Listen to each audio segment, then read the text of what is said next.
Hey, everybody, and welcome in to another episode of Vox and Jed Fight About It. Today I'm here, and obviously Jed's here, but today we've got our final guest of guest month, Beagleagle64. How you doing? Welcome. Hello, I'm doing good. Awesome. I forgot you had a 64 in your name. I do have a 64 in my name. I'm doing pretty good. It's a little bit early for me, but that's all right. We do what we must for recording, and I'm excited to be here. We make it work. Real quick, Beagleagle, you want to give the people a short little introduction about who you are and what you do? Yeah, hi, my name is Beagleagle. I am a composer, 3D animator, and artist, and I have composed a lot of tracks that I think some people might have heard. I've done stuff for Willow SMP, Consolecraft, Chili's Castle. I've done a lot. Nice, yeah.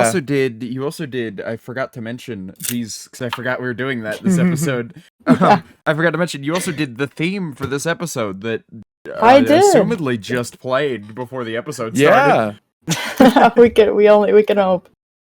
Yeah, well, we've got a theme song now, everybody. Congratulations, everybody! Give a big thanks to Beagleagle. Thank you. Absolutely. No, yeah, it was a huge thing to for you to do that, especially because I know you were at the time you were figuring out how to price out your commissions for music, and you were just like, I'll just like do it, man. You don't have to pay me. I am actually still doing crazy. that, so yeah. That is crazy, yeah. But I'm glad to have a theme for the show. Stuff at some point, yeah. Yeah, having a theme for the show is fantastic. And you've also done some great work for other projects, like Brick by Brick is announced now, so we can talk about that. I keep forgetting. Brick by Brick is announced. I have another project that's under wraps, and I just keep confusing it with Brick by Brick. So I'm like, I don't know what I can talk about without getting a stern warning in my DMs. That's so much it's trouble. all right. People are always talking about shit on this show, dude. We always end up leaking something with a guest. It's fantastic. But especially like Brick by Brick, because I almost talked about that way ahead. And you know, I've got again, like you, I've got like a few projects I'm juggling, and some of them I can talk about, and some I can't. And so I'm like, when I go, yeah, I've got this thing coming up, I have to be really careful. But not to spill the beans. Not to spill the beans, because it's like I feel bad when I do that, because I do that more often than I would like to admit. Because like people like trust me with like, oh yeah, you're either a part of this, so I'm telling you, or you're my friend, so I'm telling you I'm doing this, and it's just like that's really cool. Man, I hope I don't accidentally tell anybody. Yeah. Yeah, I am an avid fan of leaks from the games that I play, like Genshin Impact, Honkai Star Rail, to the point where it's like it's scheduled, where I'm like, okay, this drip marketing just dropped, so I'm expecting like gameplay leaks in about a few days, and then I think about it, I'm like, no, why am I on a schedule with this kind of stuff? It's it's weird. It's weird. Becoming a Hoyo creator is It's weird how some communities work like that, where like, you know, there are fandoms that get most of their information officially, and then there are fandoms that like 90% of it is leaks. 90% is leaks. Yeah. It's crazy. I'm never becoming a Hoyo creator. I know. Wild. Well, I think we'll just roll right into it then. And start off with the question: what made you interested in content creation in general, whether it be music or art or 3D modeling or whatever you do? Well, it actually, because I actually had time to think about this question a little more. I've always been interested in being a YouTuber ever since I was a kid, because I was big into Minecraft, and therefore I was big into Minecraft YouTubers, especially Dan TDM, popular MMOs, stuff like that. I have to admit, I wasn't much of a Stampy watcher. I think I watched 5 seconds of a Stampy's World episode, and then never again. just wasn't for me, man. I heard his voice and I was like, it's a little high. I don't know. And then I just never watched Stampy Long Cat. So Yeah. Stampy Long Nose. Anyway. So yeah, as a kid, the interest was always kind of there in both content creation and music. Because very musically raised. Dan TDM and Popular MMOs, because I used to watch them a lot when I was younger, but like both of them are so different now. Like I think Popular MMOs is like going through like their trial for something they did or something. I cannot remember. Yeah, something happened to did that some motherfucker. like petty crime. I don't know. Every time I think about Popular MMOs, I think about the divorce. I think about the fact that he got a divorce, and it's just like. That just like I don't know. So this thing that we all do, content creation, is so silly in that like you learn something new about it all the time because like nobody's done everything yet, and so like there are still new things to find out. And it was interesting to watch someone find out the hard way why you shouldn't have a shared channel with your partner. Yeah. Like. Especially not like a kids channel where like you have to not necessarily it wasn't necessarily a kids channel, but they had like a large child audience, and then you've got to explain to your large child audience that like we're not like together anymore. But we're still doing content, kind of. It was such like an awkward moment. It was an awkward phase. It definitely was. I remember tuning into a few videos and I was like, who the hell is this? And it's like, this is my new girlfriend. It's like, that's not Jen. What the hell is this? He's getting like, now he's getting lucky like drunk and crazy in like football stadiums. I think is what happened. You think that's what happened? Possibly. I think I heard about that. But I'm he not made a too post sure. about it. He made a post about it that said something along the lines of like, "Oh man, I got a little too crazy at the game last night, and now I'm on trial. What the fuck?" And it's like either he really did just get a little silly, or he did something horrible. There's no in between with the way he worded You can that. really never tell. Yeah. I'm waiting on a police report before I say anything. But no, that's those are some interesting. I gotta tell you, I worry now every time that I'm going to be made to feel old when we ask that question, because when we ask that question, typically, so like it's a 50-50 shot between relatable answer or my first experience with Minecraft or content creation was the Dream SMP, and it's like, dude, that was like 3 years ago. What do you mean? No, that takes me out every time. It's like, oh, really? Should I retire? You're new to this shit. On them, but it's just like it makes me like nearly like cry at just like, dude, I'm elderly. I'm not even that old, and it's still like, I got a Minecraft through Dream SMP, and I'm like, oh, okay, I can feel myself crumble to dust.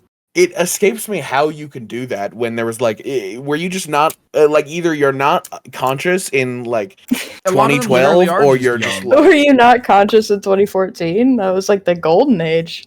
Yeah, dude, no, I think being alive between like 2009 and 2015 is going to be our generation's version of like, these fuckers don't even remember 9/11. Like these people don't know what it was like. Everyone was happy. Where were you when Dan TDM uploaded the first mod showcase? These people don't know Fridays with PewDiePie. What the fuck? They don't know. They don't know Tobuscus is anything other than like some like right-wing asshole. Yeah. That's all they know him for. Insane. But these guys don't have the Minecraft Essential Handbook. I mean, I can't fucking believe it. Oh my god, I had all 4 of those, dude. I had all 4, and then they cranked out the new version, and I was like, there's like 28 books in the new version. I'm not getting all those. The craziest thing about new Minecraft players is like the idea that like I get it. It came out like almost a decade ago now, and so like it's very fine. It's not like you're super new for this, but I can't imagine somebody picking up Minecraft and not knowing the game pre-Elytra being a thing, because that just so significantly changed the game, like, and not in like a bad way, but like, you know, just like everything used to be so much slower. We used to just walk places. I remember when that update dropped. That's how I remember playing the game, the exact experience I had playing the game after that update dropped. My brain cannot accept the fact that horses are not still new. For some reason, my brain, like everything else, I'm okay with sitting with it, even if they were introduced after horses. Something about horses in my brain has just locked them into they're brand new to Minecraft for the last decade. Because they're a Mo Creatures mob, dude. They're literally just the Mo Creatures horses, but like with a new texture on them. That's it. Like if you go back and look at that old Mo Creatures model, it's genuinely the same exact 3D model. That shit is is the exact new, same dude. Model, yeah. Because they just hired the guy. I remember when Mojang was small enough to do that, where they were just like, yeah, we're just gonna hire a modder and bring him onto the team to put this feature in. Because they did a good job. Yeah, I mean, ultimately, that was how TF2 was made, wasn't it? Because they just brought all the people in who made it. Oh, yeah. And were like, here, make a game. Yeah, no, go for absolutely. it. Valve does a ton of that, where they're like for Portal, they just they scouted out a bunch of kids. I say kids, but people like our age, maybe even a little bit older, who had graduated like a local like game design college or like a some sort of like technical school, and they were just like, "Oh, you guys got a concept for a game you want to show us?" Because Valve would apparently do this at this university every year. And so, like, people knew that they were coming and knew to present something if they could. Yeah. And so their presentation ended up becoming fucking Portal. Like, they just hired the team on the spot and were like, yeah, make this a game now. Yeah. That is something that the college that I recently got accepted into, CCS, is very heavy into. Like, people will just show up and be like, show me what you're doing and you're gonna get an internship. And they're like, yeah, 90% of people get internships in this college. And I was like, oh, okay, cool. That's absolutely crazy. Yeah. But like, it was so weirdly particular that Valve does it the way that they do it, because they were willing to hand like complete strangers off of a pretty good idea still, but complete strangers like managerial positions in the company. You know, like give them a team, give them an office, and let them go to work. Like unsupervised, and that's insane to me. Like I wouldn't trust. I'm like only the age of a college student, not necessarily the age of a college graduate, and I still wouldn't trust a bunch of new college graduates in my company just running amok however they want. You know? Yeah. Ridiculous. No, I would not. I wouldn't trust myself running around in a company amok. I mean, yeah. I think I'm prepared. Supervised. You're prepared. With you think you can handle my schematico work, yeah, I think I can handle it. I think that's my biggest thing. I've gotten very good at telling other people to do things, but not necessarily. Yeah. Yeah. That's all. But back on the. It's fine. Oh, back to questioning. Right. Fuck. Back on the interrogation. I forgot. Where are you hiding? Where are you hiding the money? Where is it? Where are the bodies? Are you the Bay Harbor Butcher? Who? Dexter. You should watch Dexter. Genuine confusion. Oh no, they were caught. Yeah. Just like, huh? Who? But all right. Is there a story behind your OC, or is it just like you? Oh, okay. I hate to say this, but real ones know I changed my persona a lot. All right. From the time that I made it on in like 2021, like my first appearance on somebody else's stream, to now, I have changed my persona. I really hate to say this because it's such a like rude awakening, at least over 100 times. Oh, that's outrageous. Not so bad. That is. You know, I used to have a disdain. I used to have a disdain for folks who did that, just because it's like, oh man, you got to keep your branding consistent. That's so immature. But the older I get, and the more like locked into this rat thing I get. Not that I want to change it, but the more locked into this I get, I understand that like that's like a freedom thing. Like I absolutely admire that of just like having the like emotional and physical like or like not having that mental roadblock of branding and just like going for it, and yeah, I am whatever I feel like in this month, and then next month I'll be something different is really nice and a very freeing idea. Yeah. The issue that I ran into with that was like I'll do it per server because it's like for the funnies, but honestly, I have to keep one consistent brand.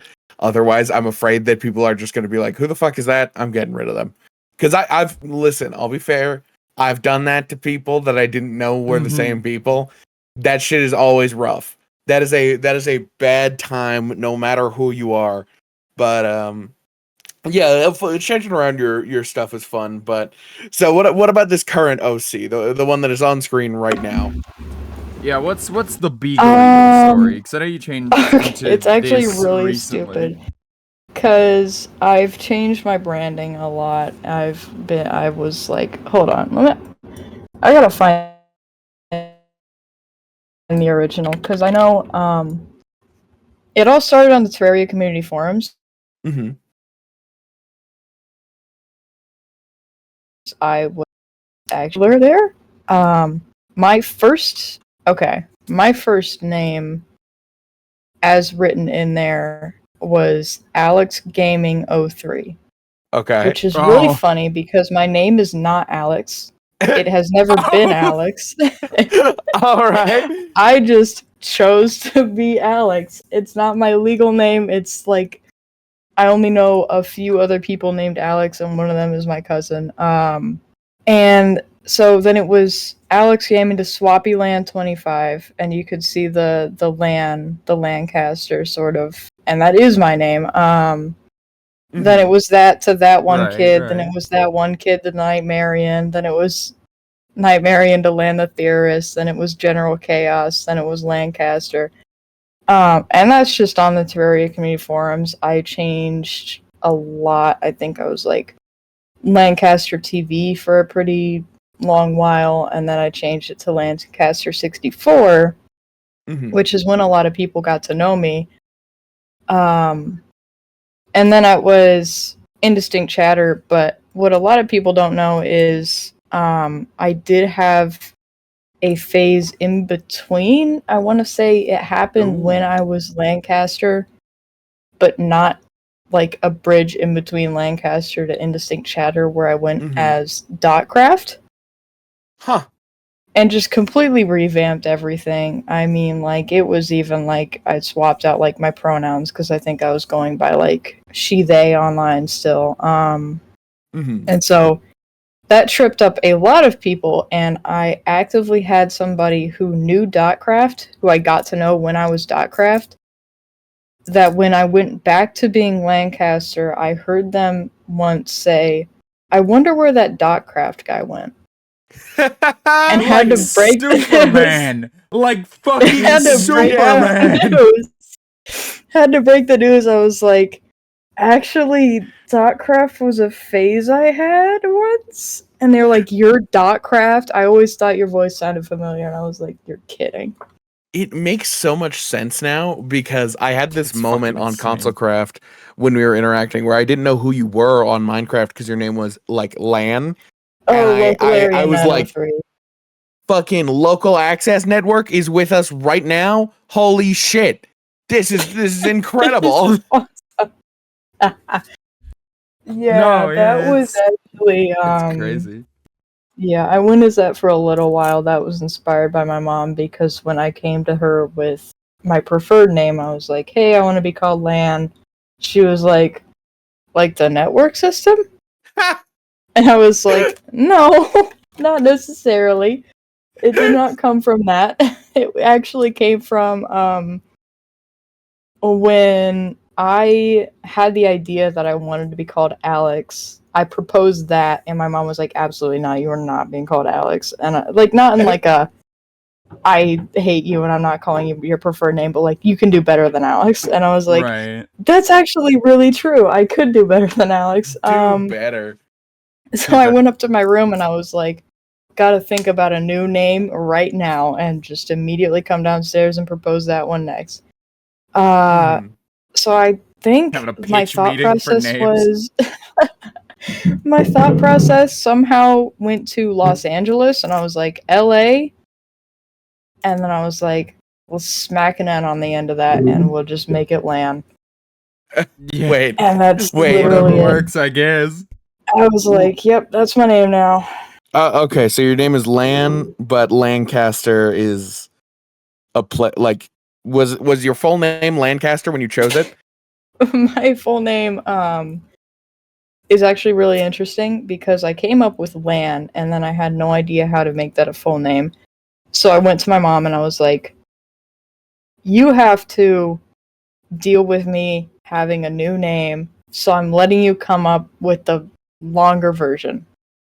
And we went through a lot. I think Lanolin was proposed, Landolin. I think there was one more that I didn't choose because it sounded too much like lingerie, and I didn't think it was going to be very professional sounding. Mm-hmm. And eventually we landed on Lanolin, so that is my full name. Or my Okay, full first name. I heard Lancaster, and I was I was baffled that you thought about somewhere in LA to get to Lan, but you didn't think about Lancaster. I didn't think about Lancaster. The place in California. Yeah. Lancaster was actually spawned. It was that same town, but it was in my choir class. One of my classmates just started calling me Lancaster, and so that just built, and then everybody was calling me Lancaster. It was like, hey, Lancaster. It's like, do I even know you? Do I know you? Yeah. Yeah. It's so crazy. It's so fucking insane. So, like, I had a similar thing. For a little bit in high school where, like half the building and faculty knew me for something, and like, I didn't know what it was. And I was like, what the fuck? Why does everybody keep saying hi to me? And I forgot that the thing, because I was in our local AV department, and I had helped record a PSA that previous day, which I did pretty often, but this one, like, mentioned me by name in the script, and I was like, oh, okay, that's what it was. That's what people know my name now, and like, are able to properly say hi to me. I was in a bunch of those, and I was just like, oh right, I was on this morning, wasn't I? Because I came in late that day, and it was so fucking funny to think about. Just like, why is everybody being so fucking nice to me? Because it's very, like, it's like a nice version of the Twilight Zone. Like, everybody suddenly knows me and is very happy to see me. It's like a nice version of the with, Twilight like, no Zone. sinister aspect whatsoever. None at all. Oh man.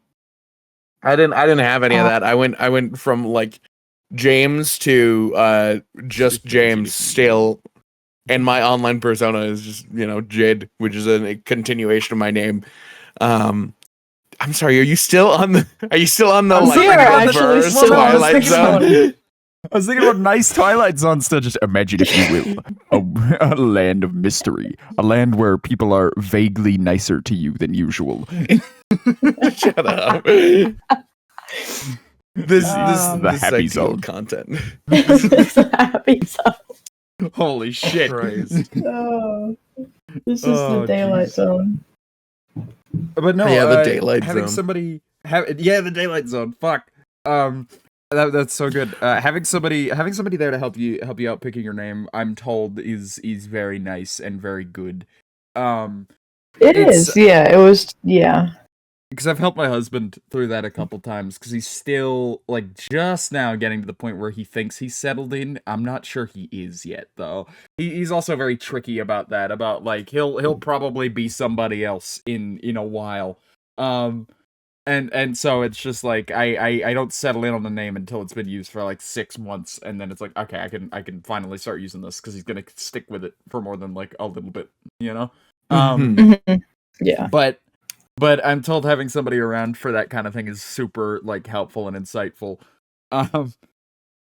which is nice. It's very nice. I've started. I kind of just, like, adopted my online username as just a name I'm called at a certain point. I don't know exactly when that happened, but, like, shortly after, I was just like, everybody in my day-to-day just calls me this anyway, so this is practically my name. That's fine. Like, I'm to the point now where I sign packages off as Voxel, and it's nice. It's good. I'm considering a Yeah, legal name yeah. change still. Like, considering as in, like, waiting to, like, accrue money for it. It's gonna cost me, like, a couple $100, and there are more pressing expenses in my life. But, Yeah. the thing about it is just, like, I don't know, I'm considering it as, like, it's possible, you know? Mhm. Yeah. Sorry, my throat is Yeah. absolutely shot. Yeah, We- this is an early recording for Vox and I, so we're sounding a little bit more.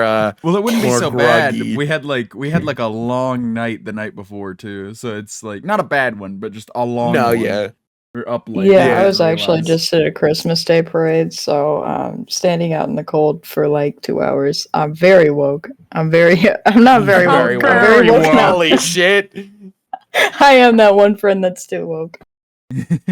Christ. Well, how Yeah, you long have stand out in you? the cold too long, you get blue hair and pronouns. That's how it works. That's where Yeah. they get them. How long have you been woke and making music? I guess is my next question. Oh, this is okay. You could I drop. don't the even woke think part, I answered the question before. I'm sorry. Beagle Eagle came from my beagle, Samwell. He's Oh right, a answering the huge, question. yeah. He's a huge dork. Big fan of him. He just turned 2. Big His fan of my birthday dog. was his birthday was yesterday. He just turned Hell 2. yeah. So What a silly Beagles guy. are fucking cool. yeah, and I was just thinking about I was walking the dogs. Me and my mom were walking the dogs, and I like looked down at him and I was like Beagle, and then I went like haha, Beagle Eagle, and then I was like that's actually such a good username. Yeah, I was dude, like, all my identity troubles are over. I've you done wouldn't it. understand I'm it. a beagle now. I've only known you as indistinct chatter prior, so like you like changed Vox and I's psyche. Every time we would see indistinct chatter on a show or something, we'd be like, "Whoa, well they're here!" In the And then captioning for like a show, like shows that we watch fairly regularly, and it's just like, wow, there they are. There they are. They're in the show. I still think about it, and indistinct chatter is still a name that I use. It's now my studio name. So whenever I post Mhm. like animations or songs, it's under Indistinct Chatter Studio. Rad. Oh, So I'm still keeping it around, but I dig that. I just felt like it was a bit of a meh nickname. I mean, I thought like Yeah. it was interesting, like it was an interesting name, but I just didn't think it was like it wasn't something I wanted to stick with forever. So nah, Yeah, of course. But that makes Mhm. sense. That makes sense. Yeah. I don't know. But okay, music. I right. sort of music. Let's go on to music. Hold on. Before we We can talk before we about lose music. track How long again. have you been doing music? I've been doing music for 4 years. I started my freshman year, Mhm. and now I'm a senior. I started in the 1st trimester of my freshman year in health class because I was bored. So I went on YouTube and I got an ad for Soundtrap, and it was like, this is a free music software for musical artists. And I was like, oh my gosh, I want to be a musical artist since I was like 6. This is the best thing that's ever happened since sliced bread. Mhm. So I logged in that day and I made something, and I don't still have the first song that I ever made, which is really unfortunate. But I know it has a flute. It had a flute. Hell It yeah. had a flute in it. It had a flute. If I had to describe it, I'd say it kind of sounds like. And this is an unused song, so it's actually a really bad way to describe it because barely anybody's heard it. But I think it was like an unused song from Undertale, like Dog Oh. something that I don't remember the other part. Huh. But it had a flute, and it had, I don't know what else. Probably like the static, the VHS static, because I liked using that sound effect a lot when I was first making music. Right. Wild. Man, data loss is a hell of a thing. Like, because, like, I don't know, I think about shit like that consistently, where it's like, dude, what about that? What about the first ever video I made? I think I actually have that. Never mind. But, like, there are a lot of things, like, in the process of making things digitally, there's just going to be a lot of loss. In, like, Yeah. if you're not, like, really, really, like, stupid vigilant about archiving every little thing that you do. Which I am now, because like, Yeah. that sort of data loss bugs me to no end. I like having at least a private copy of everything I've ever made. And I'm pretty close, but there are, like, I'd argue, mixed in, like, 2 years worth of shit that just is gone to the ages, just completely lost. And there's something nice about that, but, like, I also think about it on, like, a personal level, too, of, like, I was in the shower the other day, just having one of those shower thoughts, you know. And I was thinking about like, man, I wonder where my like childhood 3DS is today, because I don't remember like losing it, and I don't remember it breaking, so it's probably somewhere. Mm-hmm.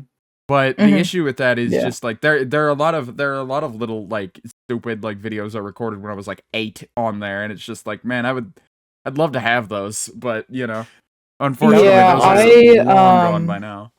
Me and the like tablet movie maker on my old iPad, like inseparable. I can remember like all the movies that I made on there, but I think we had to like turn that iPod off for the final time because it was just bugged out, so we couldn't use it anymore. And it was like, dang, because I really wanted to get those back.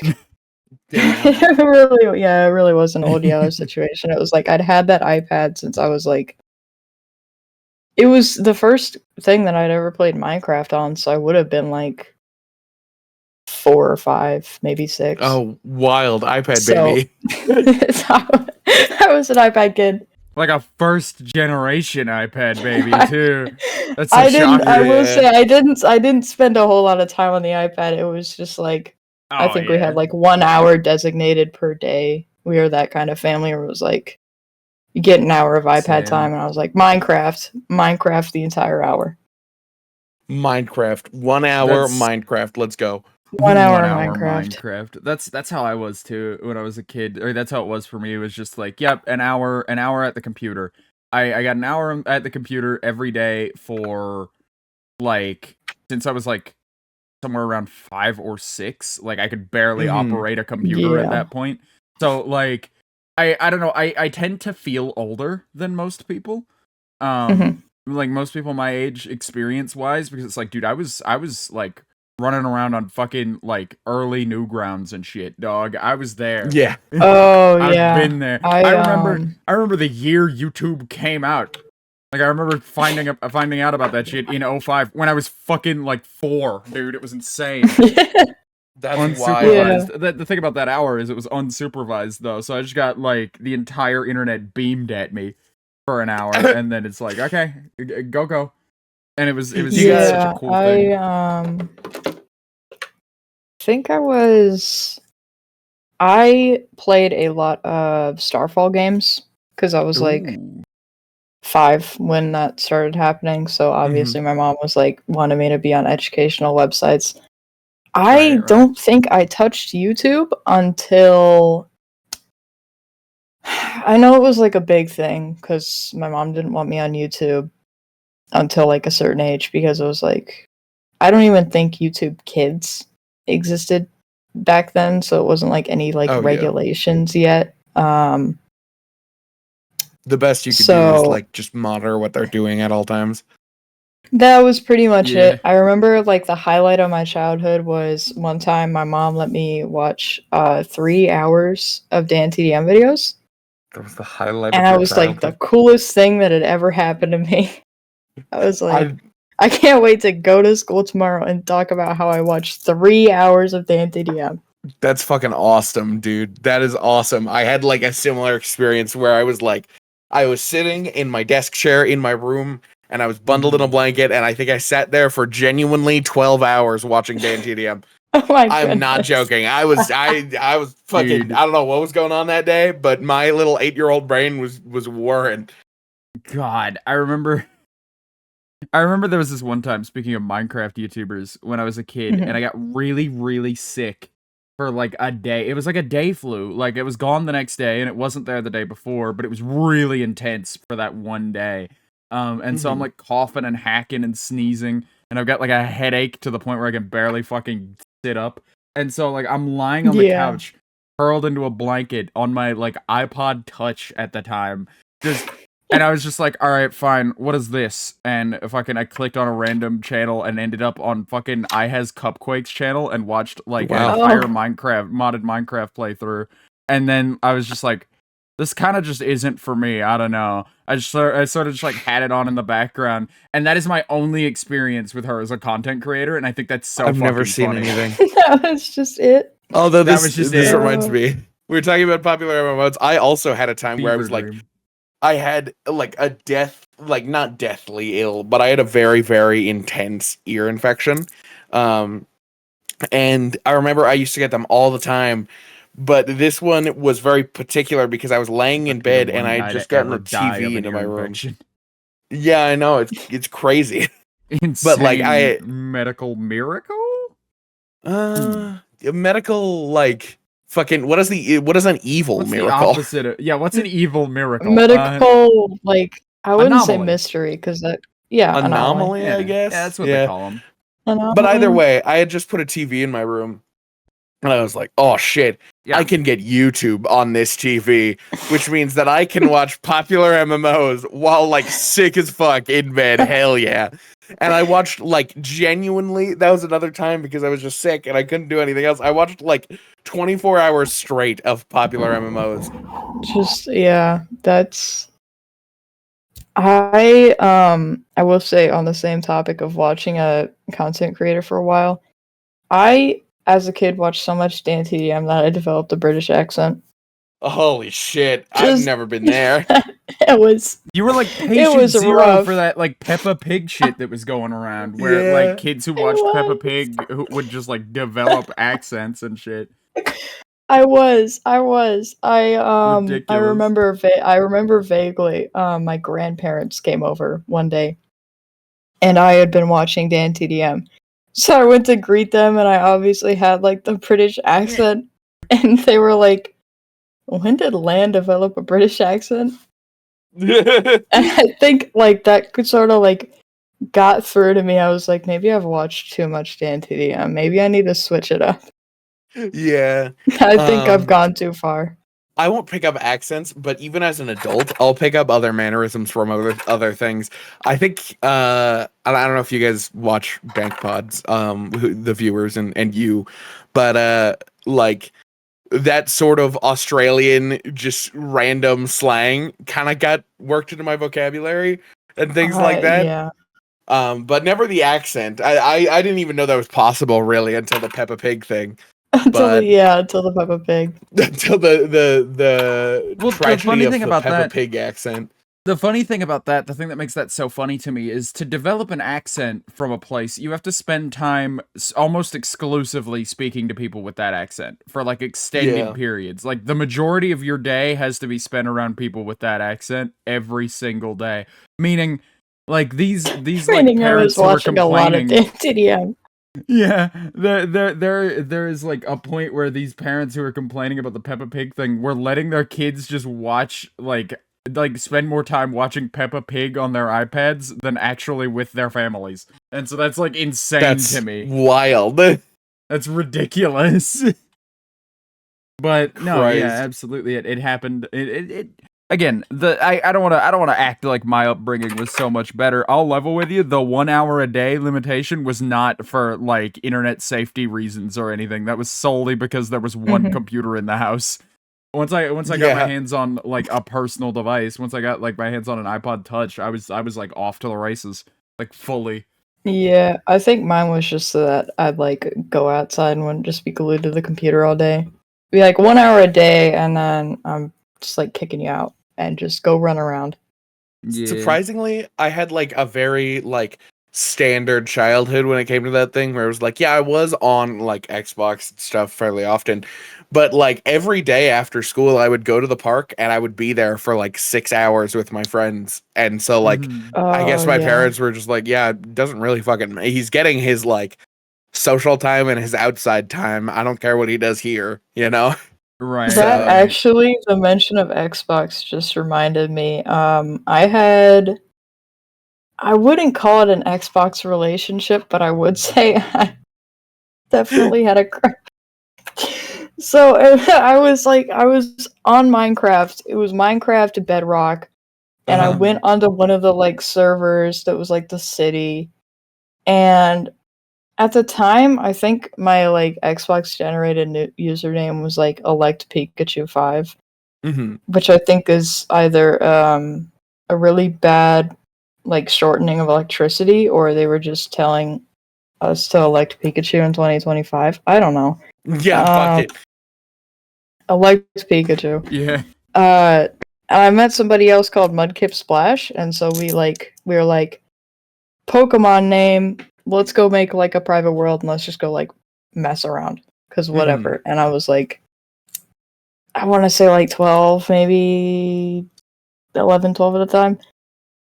So that went for a while, and I don't remember what, but either he stopped showing up, or I just like suddenly was reminded like internet safety, and I'm not doing very good at that right now. Like talking about my life and this other person talking about my life, and I was like, I don't actually know how old this guy is. Yeah. And then I think I went in. I was talking to my friend, and I went into Xbox, and I noticed that he was online. So I was like, you know what? I'm just gonna like go see what he's up to, and I'm gonna like apologize for just kind of like dishing him out of nowhere. So I message him. We make another private world, and he immediately greets me with my dad's name. What? Because he went into my profile and saw the email that was connected to my account. And it was not my email. It was my dad's email because I didn't have an email because I was like 11. Oh my god. And so I was immediately like, okay, no, bye. Oh, see, I've done like, that to people because it's funny because people on their Xbox or Steam profile now will just have like their full name there, and it's like it's not that like you just click on the profile and you can see the name. And you can see it, yeah. And I was just like, oh, internet safety, okay. So I probably should have just like remembered that and kept going with that. Yeah. So yeah, that was fun, and then I think I had to like report him because I think because it was my dad's name and because it was like fairly obvious that I was a girl back then, he thought I was like pretending to be a girl. So he called me like mega levels of gay, like gay on top of gay, and so I was just like, I'm gonna report this guy. You're like, it's like the funniest thing ever. Get him! And that was the funniest thing ever.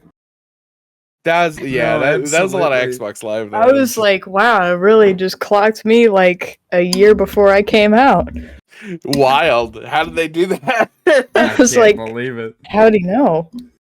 The motherfucker on the COD lobby who said that I am a homosexual was right. How the hell? Did you right find out for yourself and your first thought was, fuck, that guy was right? That was one of my first thoughts when I was like, I heard about like what pansexual was, and I was like, oh dang, that kind of sounds like me. And then I was like, that does sound he was right. He was right. That does sound like I'm like gay on top of gay. Holy shit, he was right. I was like, oh, he's so right. He was like mega gay levels. I was like, that's so right. Dude, my gay levels are off the charts. He had no idea. Oh, he got me. Well, he's the only one who had an idea. It's wild. Yeah, like he didn't even understand the scope of Splash, if you're watching this, you knew. You clocked me. I'm not even gonna lie. Can't believe this. Oh my god. There was this time, we're gonna get into the time I almost like could have gotten groomed. Because like when I was a kid, again, loose free access to the internet.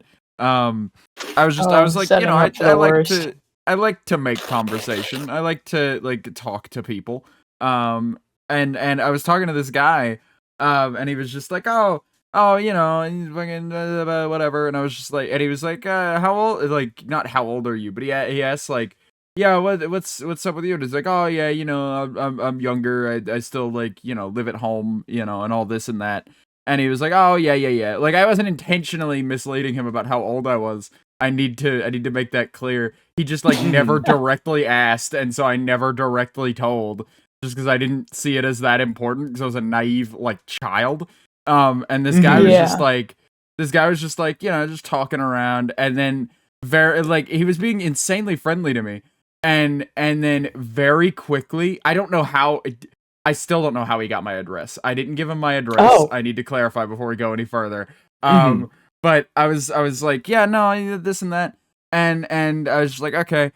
And he goes, like after like talking for like a week and a half, 2 weeks, he goes, all right, so how old are you? And I'm like, oh yeah, I'm like 14. And he goes, you're 14? I'm sorry, I gotta go. And then just like blocked me immediately. I mean, Like he like did not want anything to do with that. That guy was like super just like I'm not doing this shit. You know, Fair enough, but I guess. the strange part about that story, because that story on its own is not that weird. But when you add the fact that for like 3 years after that, I got like Christmas cards from that guy, not with like money in them or anything, just like a card. What the hell? It's insane, dude. It's insane. What the hell? That's absurd. I still have them just because of how ridiculous of a thing that was. In case I ever Dude, I told gotta that see story those. one day. They're like packed in a That's box crazy. somewhere. I'll have them when we move. Like I'll probably have just That's- recently dug them back up. I It's had insane. a bizarre stint. I talked about this with Vox. Oh But man, I was playing Borderlands 2 with my friend. He was my best friend at the time, and we were real hype about it.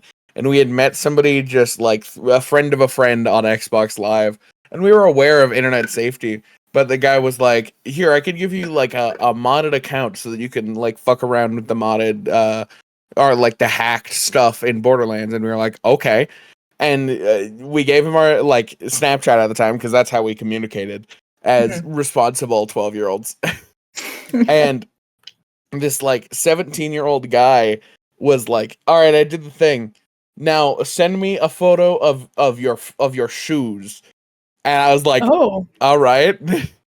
and both you of us went with like it? we were both I've hacked your fairly Xbox smart Live kids. account. I've hacked your Xbox Live account. Show me your feet now. Pretty much. We were both like responsible enough kids, so we were like, are you attempting to like get photos of two 12-year-olds' feet? And he was like, no, of course not. Just send me a photo. It would be funny. And so like we would just progressively guys, it do would be weirder things. I think one of them was like, he was like, "Yeah, dude, take the shoes off. I want to see the socks." And I think one of the times we Officer, like it's for the stood bit. in a bathtub. We like Whoa. stood in a bathtub. Oh my god! Soaked socks just to be funny. Oh my god. To be funny. Okay, he might have actually been fucking with you. Never mind. Now that you he- say I that, feel he like made he's you stand in gotta a say wet that- bathtub. Like, no, 'cause, like, I was no, like, no, he's no. doing this We for sexual chose to do that as a gratification. joke. He's got okay. I thought the guy Oh. asked you to We, stand in like, like a s- bathtub. without- like, yeah, Have you ever without- stood in on. like socks in still water? Yeah, no, I have, and it's a terrible experience. But I was just like, that guy has to be fucking with you in that case. But no, you were just like providing a guy with like explicit material unwittingly. No, Yeah, huh? You might not have known that was motherfucker, what was that was happening. a bit.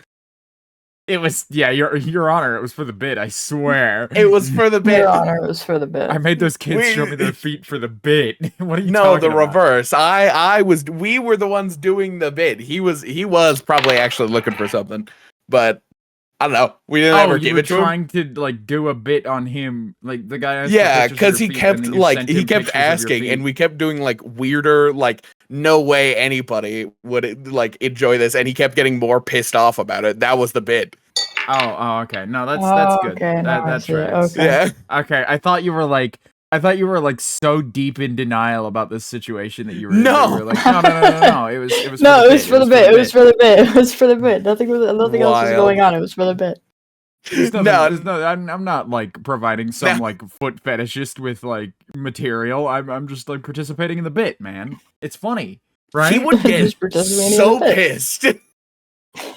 I bet he would. This 17-year-old guy was pissed, dude. god. But yeah, that's a wild story, Jed. Thanks. that is an I absurd think story. I don't think you've topped my Christmas cards, but you have. I have not. You have certainly It's a like left sidestep. a mark here. I completely forgot about this story because you didn't tell it all the way last time.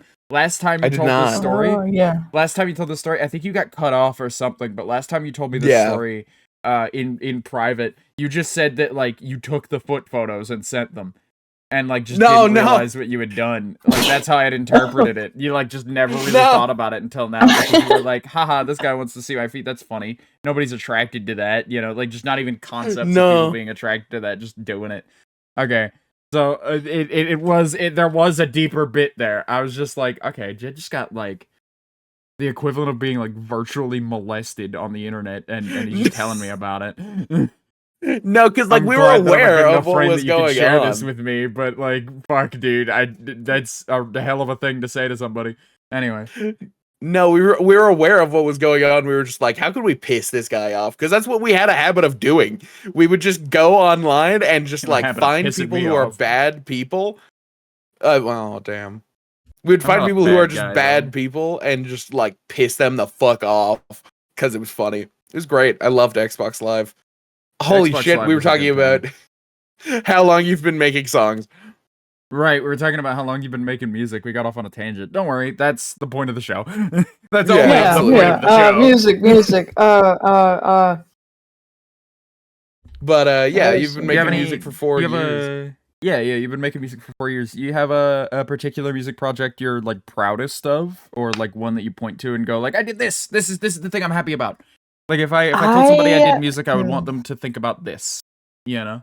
Do you have one of those? I would say the orchestral album that I made that has a lot of Ooh. songs that are like I want to say like 5 to 6 is the average minutes long. Wild. That's So they're impressive. all very long and they're all very it was like violin, piano, and what else can I throw in here? And it was very much just something that I made because I was kind of upset with how everything else I'd been making was coming out, because I mentioned it the first time we tried to record this, but I made an album in like with the project where I made one theme and then it was just like more themes and it was less quality and it was Mm-hmm. You were very much, valuing quantity over quality at the time. quantity over quality. I wanted people to like have music and like get that out like ASAP, and that's really not how music should be defined I like at completely all. understand you with that, because it's just like you want to have a portfolio, you want to have like a body of work that you can show people and go, this is what I do, you know. And but like rushing that forward is like the impressive thing about a body of work is that, you know, it's all quality stuff that you spent a long time working on, and so like, but that doesn't really help to like really quell that urge of like, but I want to have done things, you know. Yeah, and it's like all these people really like my songs, so I should probably make more songs like right now in under 2 minutes. And it's like, no.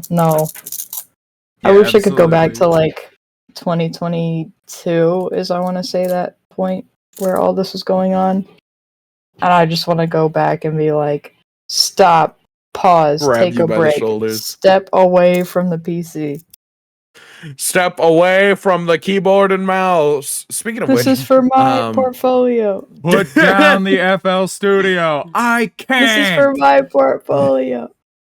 Christ. Speaking of, we had attempted to record this once before and we had some technical difficulties and came back around. But last time I had asked you about what instrument you use to make your music, because I'm always impressed by people who can just like keyboard and mouse things, because I'm very like hands-on tactile things. So like acoustic guitar is my thing. But like what instrument do you use to record? I use the free trial of Soundtrap, and I've only ever used the free trial for all 4 years, which means I only get about 25% of the loops that are like given in that program.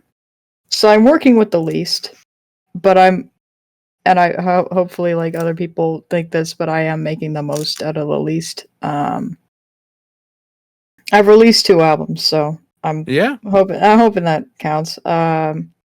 And with Soundtrap, it's really, I see it more as just like the loops are pieces, and I'm just sort of like clicking them together and making a puzzle. Yeah. And I guess the other question is like, you just use your keyboard and mouse and not like a MIDI keyboard or anything? No, I just use my keyboard and my mouse. Yeah, that's really awesome, insane. Especially for my end, where I've occasionally worked with a MIDI keyboard, but even that is still too digital for me. But it's a really funny because and this is actually the reason why the past recording corrupted. My brother's workstation is right next to mine, and he has this huge board that is like covered in guitar pedals. If any of you guys know what that is, it's just kind of like you can just sort of like use that, make it sound like more synthy. He has a giant wooden board of like 1, 2, 3, 4, 5, 6, 7, 8, 9, 10 pedals. That's on that wild. board. So he's got this like huge setup and like 4 guitars and amp and like laptop and chairs and like drums and stuff like that. And I just have a computer. Yeah, you're just chilling. It's a very sobering, like I come down to the basement and I'm like, wow. Yeah. You know what you music guys get that like we don't get in any other field really? You music guys. I'm gonna say that because like because derogatory. You guys get like, you know, guitar pedals and amps and mixers and big clunky wires and things, and you might be one of the last fields that like at a professional level really appreciates analog. And so like but between all of this, and I think analog is the way to go every time, mostly just because it's like a slightly like higher fidelity thing, and also like it's just cool. It's just cool. Like you guys get free clutter is the thing that I'm rounding around to. Is that like between all of this, like all of these like bits of equipment and things you need physically to do music in a physical space at a certain point, and like just the shit that you accumulate, you get like a naturally really aesthetically pleasing looking clutter going on, and it's like people gotta work for that. Yeah. My brother has a very cluttered area, and I look at it and I'm like, dang, and I just like cleaned my computer and had to move it, so it's like I have like my headphones that I need a charging cord for because they've been dead for like the past 5 months, and I have my Nintendo Switch controller that I need to put away. And I just like box of tissues, water bottle, and my phone, and that's it. And it's like, dang, okay, I had so much good clutter going for me, and then I didn't. God, I hate cleaning so much. Like, I love the act of doing it. I hate having done it and going, all right, it's really not that hard to like put things away instead of because I have so much desk space that I don't use for anything in particular, and so it doesn't have to stay cleared ever. And so like I have like an L-shaped desk, and I used to have a 3D printer on the other L. I moved it, and now I just have nothing there. And so that whole side of my desk just slowly fills up with like empty soda cans and like a hat and fucking. Yeah, like, just well, it's like not all stuff. trash, but like just like there's candles over here. It's just a bunch of stuff, you know. Sorry, I was thinking about his like mountain of fountain drink cups. Yeah, his like mountain of garbage. But like you get it all cleaned up, and like I love my nice, clean, like organized surfaces. And then I go, all right, now it's just got to stay like this. And then I find one object that I don't know where to put it. I'm like, okay, this doesn't really go anywhere. I guess I'll just set it here for a moment, and that's the beginning of the end. That is the straw that breaks the camel's back, and I just start to accumulate clutter again. I just like have come to accept that that's just my life now, is just cycles of doing that. Except when I move, we're moving soon. When I move, I'm building my entire desk setup around everything has a spot, so that like nothing is ever where it shouldn't be. Like, I have no excuse anymore, and hopefully... So there's, no reason for anything that doesn't belong there to be there, Yeah, like, hopefully I can engineer my space to, like, stay cleaned. So I don't have to do all that upkeep on it to make sure that everything has a place. Because, like, right now it's very confined. I've got, like, a tower of, like, 3, like, drawers, and that's it. That's just where I store everything. And so it's like, if it doesn't fit into one of 3 categories, it's got fucking nowhere to go. I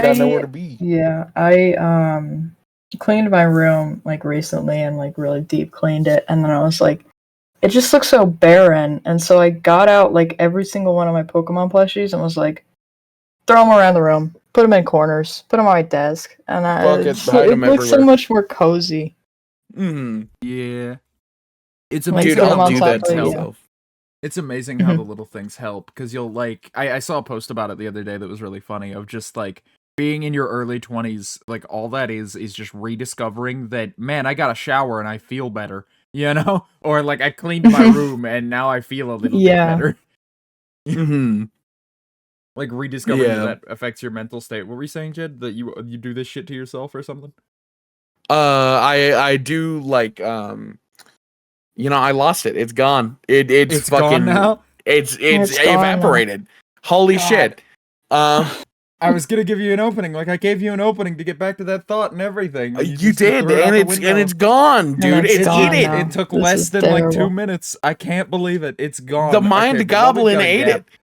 While we've got a gap here, I do wanna mention for any visual listeners, we've had a couple of like flashes on the screen of like Jed Jed disappearing every now and again. Oh yeah, like collect my 8 pages and shit. Collect my 8 podcasts.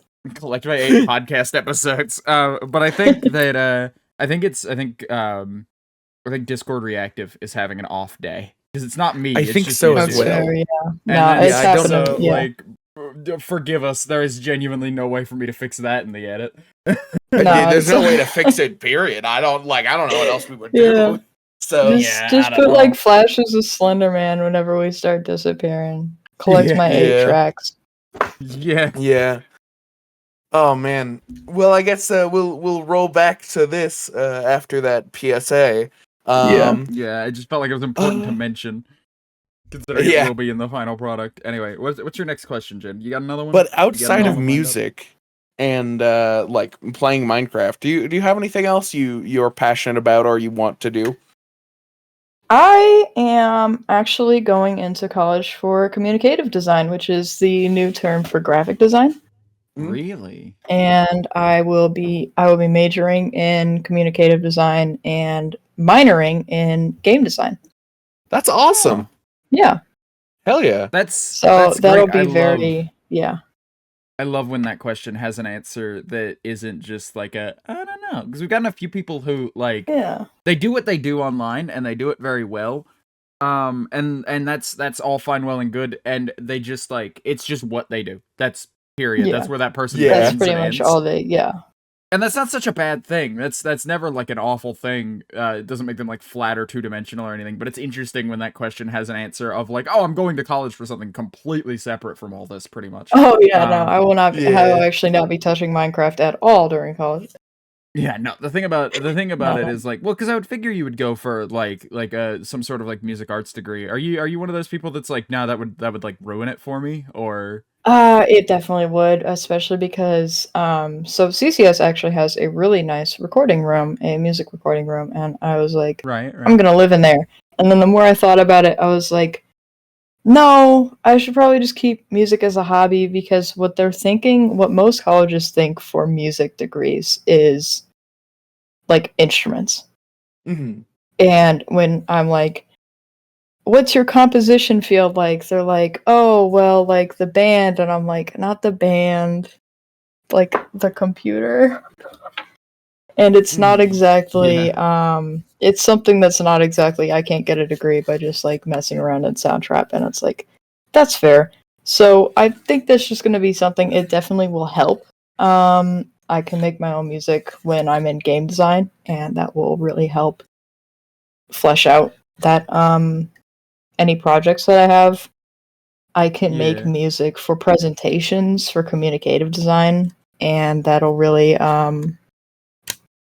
help with that. But in terms of like, I want to get a music degree, and then I think about like music theory, and I think about like learning an instrument like fully, and I'm just like, it's not really something I want to do full-time as much as it is just a really nice skill to have in this field. Yeah, absolutely. Right. Just treating it as something for you, and then also as like a supplemental to the thing that you're doing, something that will help you along the way, but isn't like going to become the main focus. That's because I feel like I'm going to hate games after game design, and I'm going to hate art after graphic design, and I'm like, I really don't want to hate music. Yeah, I don't know. I get really I get really scared of that kind of thing, of just like, because like again, having a creative passion is such like a great thing. But the trouble of it is that like, you know, I don't want to. Every now and again, I think about and not that like gaming commentary is my great art that I want to give to the world or anything, but it's the thing I'm doing at the moment. And so every now and again, I think about Markiplier, and I think about that video he put out. I think about that video he put out like I think a decade ago now. Jesus, it's been a while. Where he like is just doing a talk to camera update video, explicitly explaining like, I don't play video games anymore. I used to love video games, and now like I don't hate them, but I don't want anything to do with them when I'm not recording. I sit down, I record. That is all the time I need for a video game. I cannot possibly get into a game without recording it these days. And like in my free time, it just makes me sick to even imagine playing a video game. And so I was just like, I never want to become that. I will never be that. Yeah, if I ever get to the point where any of this like affects my like personal little joys in life, I'm going to fucking just call it or like switch games. Yeah, no, but speaking of gaming, because my answer was really more about music, outside of Minecraft, I play a lot of Terraria, and I also have a lot of Valve games. I haven't really played them, though. Valve games are great. Play Half-Life. Half-Life. Do it. I have tried to play Half-Life every time I do. Play Portal instead. Vox and I are like your two demons. We each have our respective franchises. I've played Half-Life and Portal now. I haven't completed them, Play but the I have second played games. them. Okay. Okay. Yeah, Half-Life 2 did just get like it. a huge 20th anniversary update. So if there was ever a time to play Half-Life, it would be now. It did. There was a Valve game deal over the summer that my friend alerted me to, and thank God for that guy, because he was like, hey, Valve games, 25 Valve games for $12. And I was like, what? And he was like, yeah, 25 Valve games for $12. And I was like, I have $12. I'm going to get 25 Valve games. Yeah, it's insane. Because, like, Steam sales are notoriously ridiculously, like, heavy. Like, they, like, go down so fucking far. But, I think I saw Terraria for, like, $5 once. And I was like, you're kidding. I got this for, like, $20. Yeah. Valve especially like likes to help that along when they can. And so it's like it's usually a lot of like here's like and Valve is a very esteemed developer, so I don't mind saying here's some of the best PC games ever made. They're all like for free or 50 cents and you can just keep them forever. Have them. Yeah. Go off. It's the greatest, yeah. It's absolutely phenomenal. Yeah. And I genuinely just like I cannot believe, because Steam sales they're starting to go the way of the Black Friday deal, where it's like, this is all just corporations knocking 20% off now. It's not so much like insane deals. Those still come along fairly often. It hasn't gotten that bad, but like it's going to reach a point in the next decade where the Steam summer sale is like GTA 5 for $5 off. You know, like that's where we're gonna end up. Like, I find that the issue that I have with Steam sales at the moment isn't so much that the deals aren't good enough, it's that I own everything already. Like, I own, like, all the video games from previous sales, and so, like, Or I don't have, like, or I got them from, like, non-previous sales, and then it's like, really? If I just waited, like, 2 months, I would have gotten this game for, like, $1. And then I'm like, I go to my wish list, and I use my Steam wish list as, not as I want this but can't afford it right now, but as, like, I think this game looks really interesting and good. I'm not willing to pay the retail price for it. I'll wait for it to go on a sale. Yeah, I'll wait for it to be on a sale. And they just, it's all games that I either have lost interest in since then, which means I need to clear my wish list a little bit, or games that I don't want to play right this very second, and so I don't want to spend money on them right now, or, man, that's still not a low enough deal for me. You're going to have to go lower, you know? I think if I remember correctly, most of my Steam wish list is just stuff that I got upon a PS1, where it was just like, this game's cool, probably never gonna play it, but yeah, there's 4 things on my wish list. Deltarune, Phasmophobia, Human Fall Flat, and a Dream BBQ, which I've been waiting for like forever. It's it looks like it's gonna be so peak, and I'm just like, I'm waiting. Oh, yeah, I So, forgot to mention the other category of games that I've wishlisted that haven't come out yet, that will come out someday, I hope. You know? Yeah. I hope, yeah. And that really is the deal with Haunted PS1, where it's like, this is such a good demo. The game hasn't had an update since 2019. That's cool. I hate that. That's always so sad. It It's always so sad. It was such a like thought-provoking game. It was Agony of a Dying MMO, and it has very adult themes in it, like obviously because it's a bunch of like adults on an MMO, so obviously like things are going to get tossed around. But it was just such like a good look into like how like the death of an MMO goes down, like the people like getting their like last moments in and stuff like that. Right. And then it was like, yeah, the devs haven't said anything since 2021, and I was like, this is the worst. This is awful. I hate this. Yeah. We have a friend. I only have like, yeah. Speaking of inactive development teams for really cool games, well, not inactive, but not very vocal development teams. We have a friend who is genuinely like goes on there like hype shit about like, oh man, build 42 of Project Zomboid is gonna release any day now. It's really gonna come out this week, I promise. And it's like, brother, it's been years. I have a Silk Song.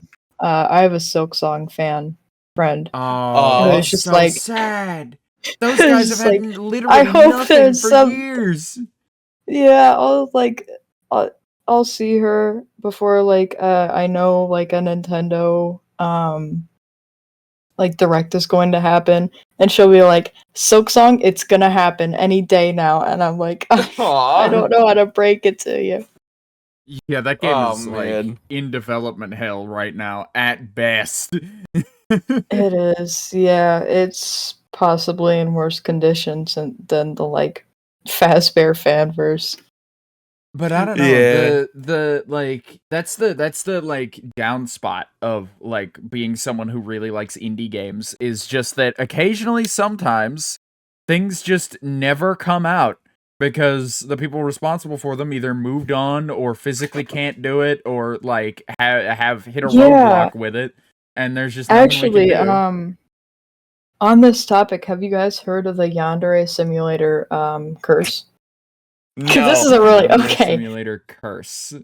It is actually a really interesting phenomenon. So Yandere Simulator, the game, deeply familiar with that. When it came out, a lot of people like, you know, it was in its like beta phase, and as it grew in popularity, people realized like it wasn't going to have like a final release anytime soon, and updates slowed, and like Yandere dev really wasn't helping himself at all by being like a huge jerk to everybody. He's got to respond to emails. The cum chalice. He can't develop the game. He's got to keep responding to emails.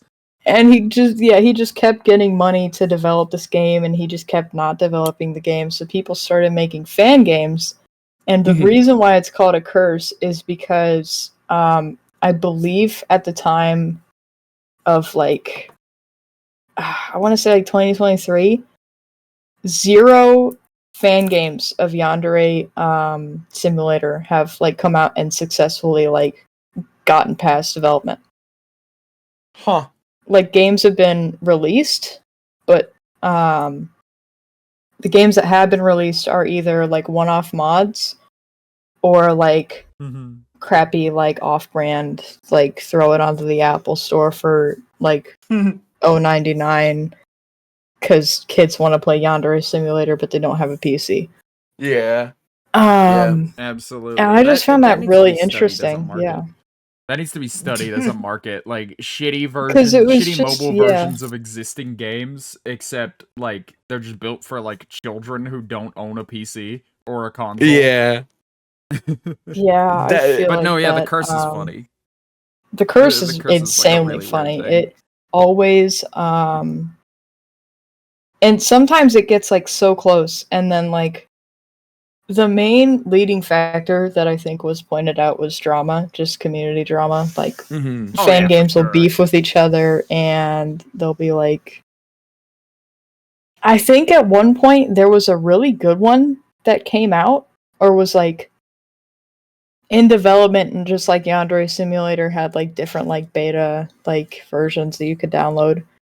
Mm-hmm. And then I think Yandere dev himself like responded and made like vague threats about it. And then I remember think that. something happened with, I think like the main dev on there just chose to step down from the project because they just saw it as like, you know, like it was a fun challenge to make like a better version of Yandere Simulator in like, I want to say a week was the time, maybe 2 weeks. Mm-hmm. Was like the bragging right posts thing. Right. Yeah. Speaking of like fan games and remaking them, we had an era early on in the podcast recording where Vox was real hype about FNAF Real Time. Because how's they that just going, announced the Vox? demo. I wanted to update on this. You're right. I wanted to update on this while we were talking about indie games that will never come out. So the creators of Five Nights at Freddy's in Real Time, which is what it sounds like. It's a full remake of the first game. It's called In Real Time because it's done by Real Time Studio. They didn't. This is the kind of people we're dealing with here, right? The kind of people who called their game Five Nights at Freddy's in Real Time and then got like confused when people were like, "Oh, so it's 6 hours long." Like they didn't name it that because of that. And so like after that, they're like, but that's a really cool idea though. That's a really cool idea though. So we'll take that. We'll do that too. Also on top of like redoing the entire game. And so like they're remaking it, they're putting a bunch of new animations in, and it all looks phenomenal. Like the finished work looks great. It's just that like the team behind it, or at least rather the public facing parts of the team behind it, just seem very like distracted, I guess. Because first it was like, oh, we're gonna release a demo. Soonish. We need to like spruce it up. And then they went, okay, we didn't release the demo on time. It's been like a month since we said that. Sorry, we're gonna release it soon. And then another couple weeks passed, and a charity thing came up related to Five Nights at Freddy's. And they're like, all right, if this gets to $1,000, we'll put out a demo when it gets to $1,000. They reached the donation goal for the charity thing. And then, like, we're like, okay, I know we said we'd release it, and we do technically have a build we could release, but it's a little bit buggy. We would like a few minutes to, like, patch some of that out, like an hour or two to patch some of that out, and then we'll put it out. I was like, that's fair. That's whatever. A day and a half later, they release it. And it's still, like, a very bugged early demo of the game, you know, so it's not, I'm sure it didn't make that much of a difference. But, like, they finally put it out. And they're like, oh, Jesus, fuck, here, guys, shit.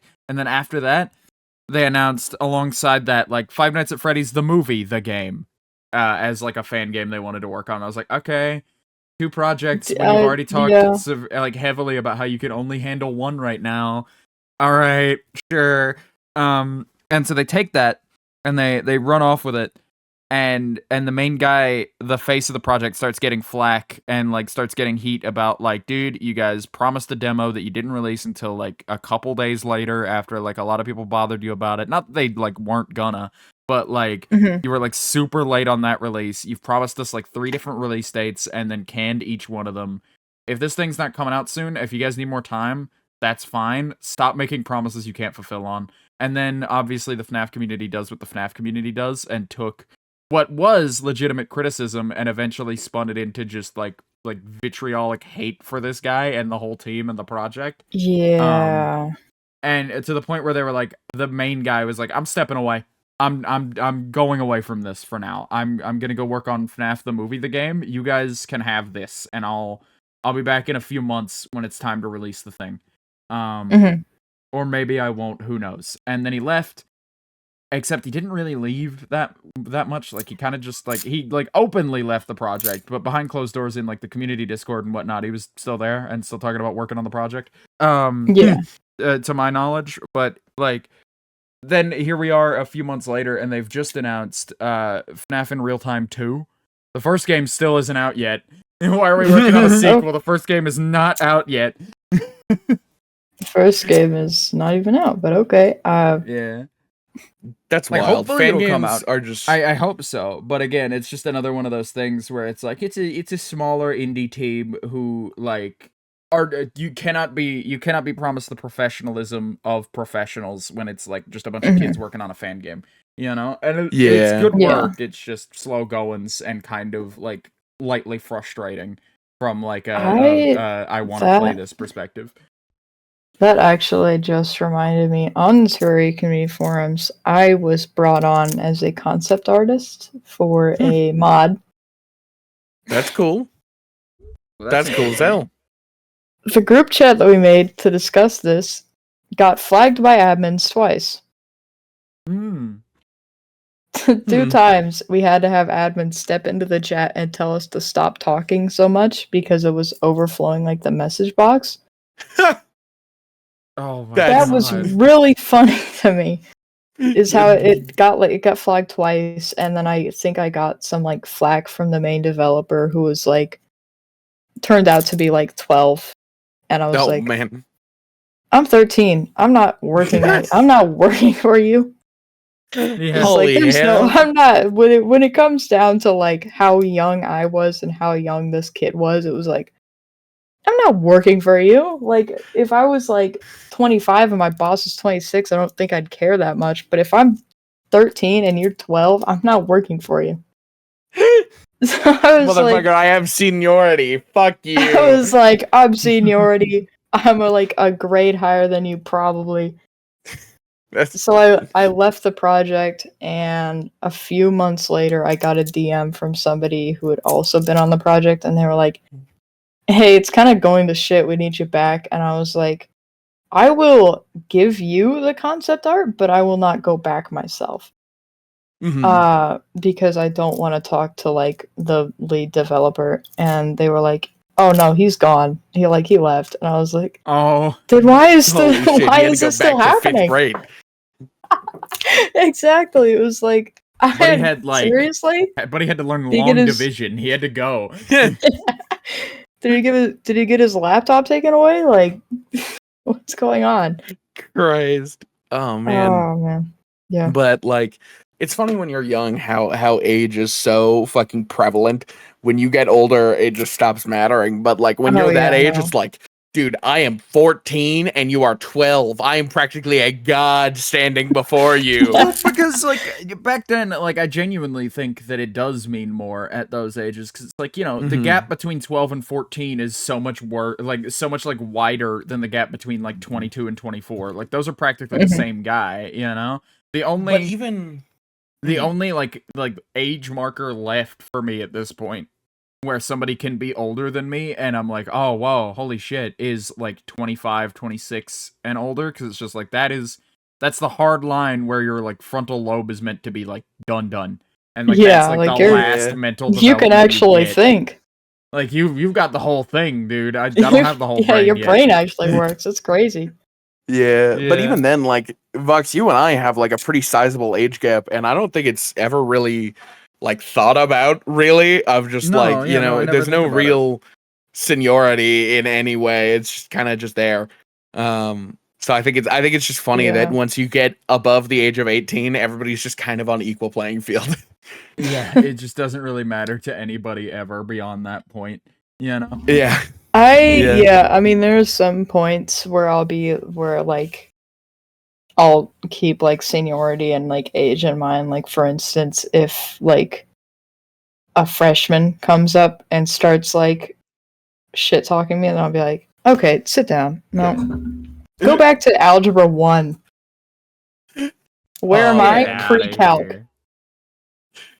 Oh right, you're still in high school, right? I was kind of having this moment where I was like, aren't you a freshman in college? But no, I'm not. That's wild. Gonna be next year. I loved taking a pre-calculus course because like when I was in high school, because it was such a stupid easy class, because it's like you don't do any real calculus whatsoever. At least we didn't. It was all just like, hey, remember this thing you did like a year or two ago? All right, cool. You remember that thing you did like right after that? Like here are all the algebra concepts and like things you would need to know as like preamble to learning about calculus. All right, go ahead. But I just needed one more math credit, so I took that and got pre-calc, and it's like, okay, well, this is just like summarization of everything. That's where I'm at too. Where I took I want to say I'm taking like 3 science classes this year because I took none of them last year. I took one trimester of forensic science, and then I was like, oh, guess I don't have that anymore, according to my schedule. Should probably never bring that up. And now I gotta take forensic science B, so it's like, you guys all have this information fresh in your heads. I haven't seen this classroom since a year ago. Yeah. Yeah. That's I feel really bizarre now because we've had more than like, oh man, a good amount of our guests have actually just been younger than me. And I got so used to like our group of friends where I'm the baby and like Vox is like the median age. So it's bizarre having people on our show who are so much younger and yet so much more talented than me. I can't believe this shit. Yeah, That's, you're like you know, outshined from all directions, dude. I've I been know. telling you suck for years, and you just didn't want to hear it. I I needed to start this show so that you could have proof. Yeah, fuck, shit. You're unproductive. Man. You squander This your went potential. from just you like bullying a 15-year-old to you being right, dude. Shit. Yeah, no. I probably had a significant role in you squandering your potential, actually. But we don't need to talk about that. Okay. Yeah. We don't need to cover that. You can't shift this on me. I haven't said anything since you've been shifting it on yourself. No. Uh-huh. No. Yeah. Didn't happen. Next Hot question. dog. What's the next question? Okay. What's the next question? Move What on. is the next? Yeah.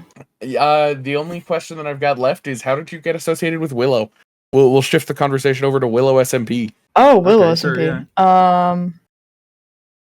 I am not a part of Willow SMP anymore, actually. Oh. Oh, you know? I had no idea. I left a few months ago because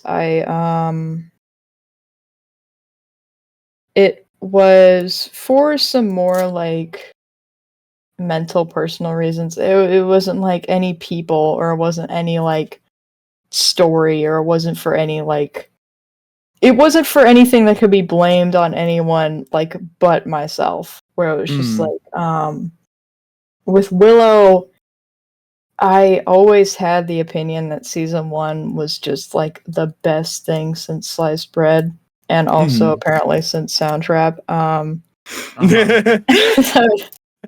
Get called back. All right, roll threes. Anyway, I always had that sort of like idea where I was just like, season 1 was so freaking peak, and it was so awesome.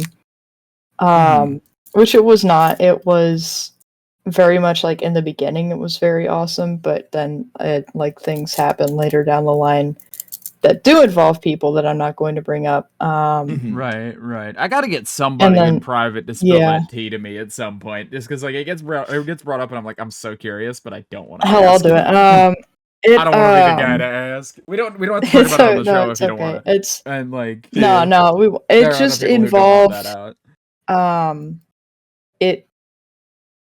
something happened with multiple people, and that something rattled me to the point where I thought about it consistently for a straight year. It was like every day I would just be going about my day, and then I'd think about it, and that just like ruined my day. And I was just like, I think about this thing that happened, and it's just like, God damn it, okay, day's over. Yeah. And it was exhausting, and it took me so long to just have a day where I didn't think about it, and once I realized I did have a day where I didn't think about what happened, it was like more celebration.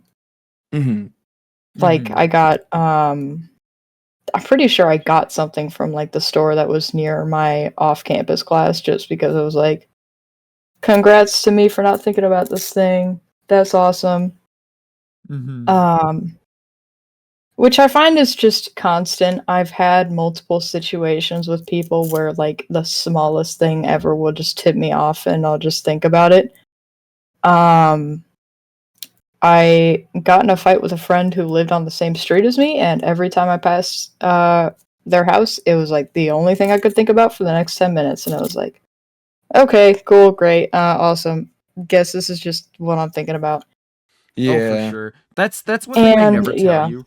that's something they never prepare you for, really, is like, you know, you get, when you're a kid, they give you all this stuff about how to handle conflict and how to like deal with a situation and how to move on once it's over, you know, one way or the other.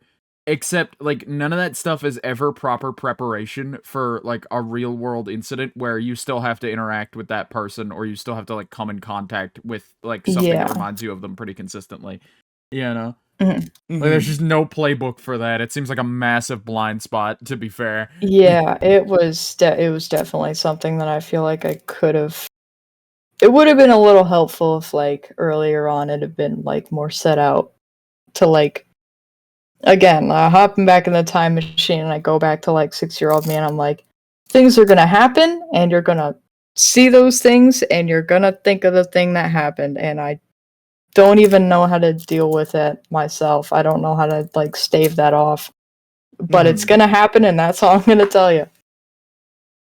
Yeah. Yeah. Yeah. Like, it's gonna happen, alright. How do you not think about it? I don't know. I don't really know. You just don't. That's what I found. You just don't. Yeah, You, absolutely. like, pass by that house and you just don't think about it. You kind of let it pass. Water off a duck's back.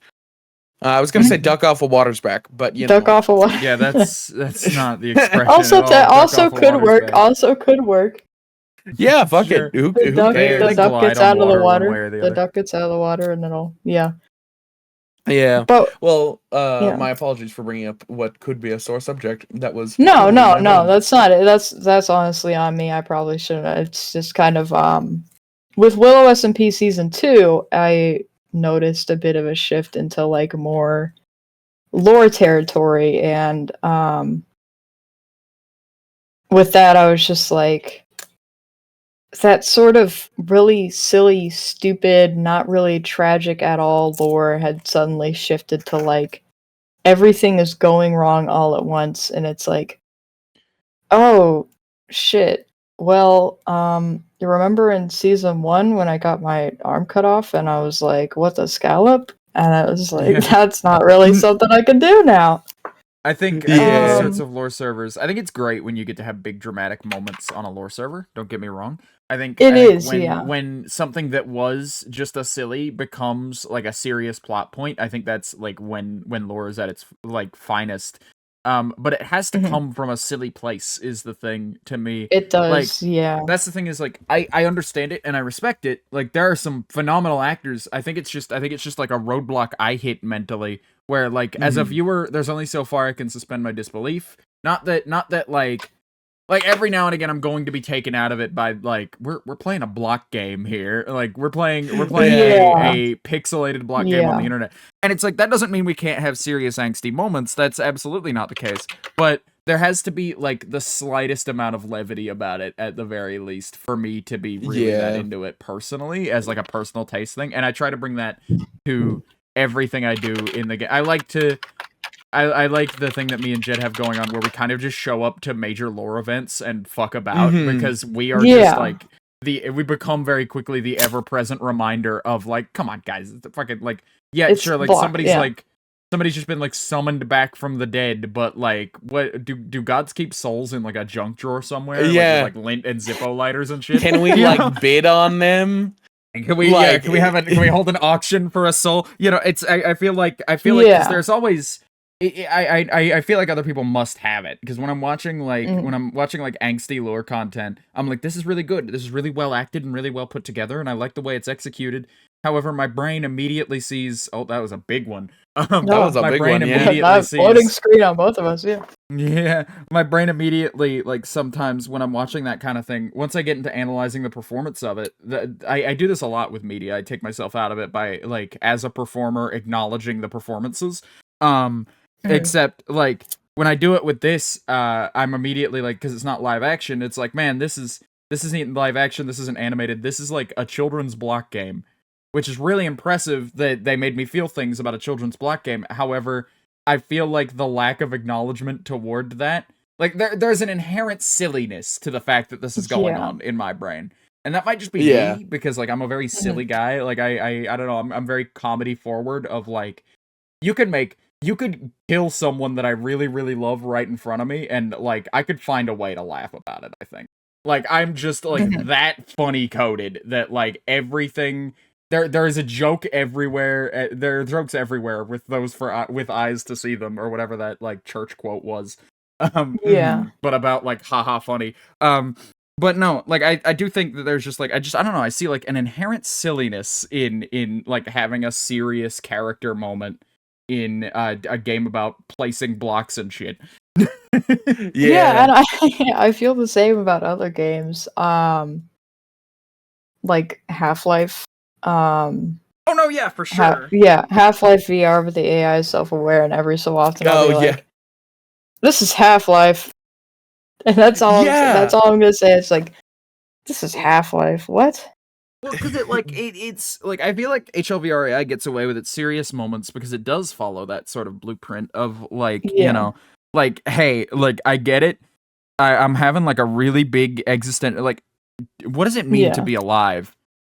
I don't know. I'm gonna press my kill bind now. You know? Yeah, exactly. Yeah, like, exactly. Like I'm gonna just start swinging my crowbar at like a wall. You know? Like okay, sure.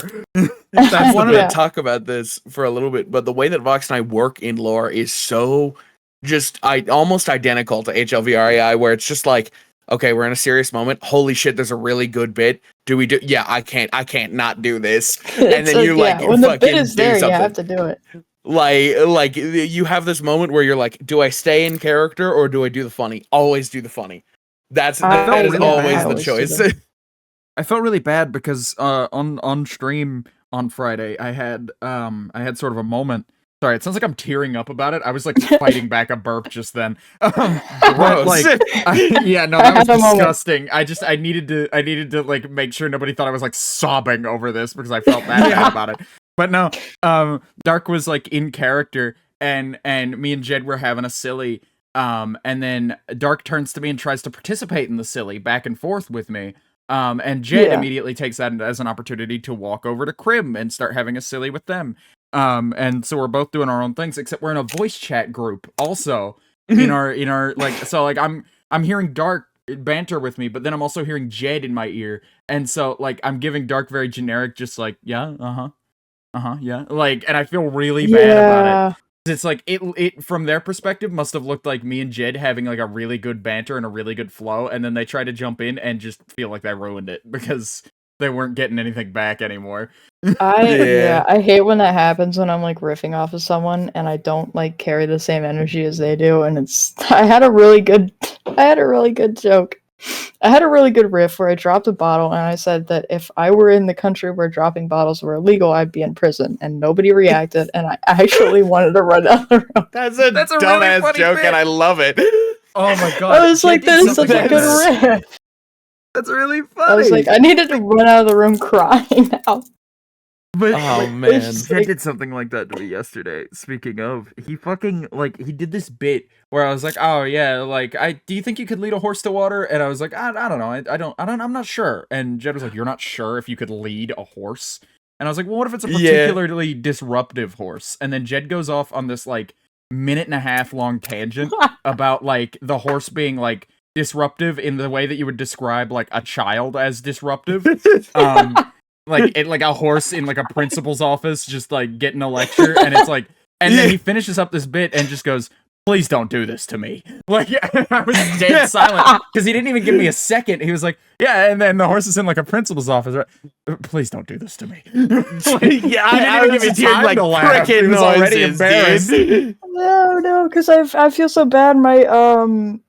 My pre-calc teacher really likes to riff sometimes, and I was really tired yesterday, and I will admit he did a really good riff, but I just like could not reciprocate because I was so exhausted, and so I just kind of looked at him and I immediately felt bad because he was like, "Please respond, please acknowledge the riff."